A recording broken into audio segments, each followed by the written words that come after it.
నవరాత్రి ఉత్సవములలో లక్ష్మీ పూజలో భాగంగా మూడవ రోజు మహాలక్ష్మి అమ్మవారు ధాన్యలక్ష్మి స్వరూపంగా మనల్ని అనుగ్రహం చేస్తున్నారు. అభయహస్తం, వరదహస్తం, పై రెండు చేతులలో వరికంకులను ధరించి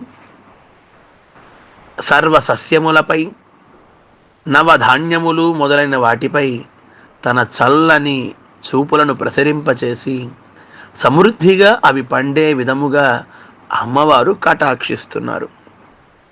మనిషి జీవనం సాగించాలి అంటే, శరీరం నిలబెట్టుకోవాలంటే ఆహారం ప్రధాన భూమిక వహిస్తోంది. ఈ ఆహారం నాణ్యమైనదై ఆరోగ్యకరమైనదై ఉండాలి.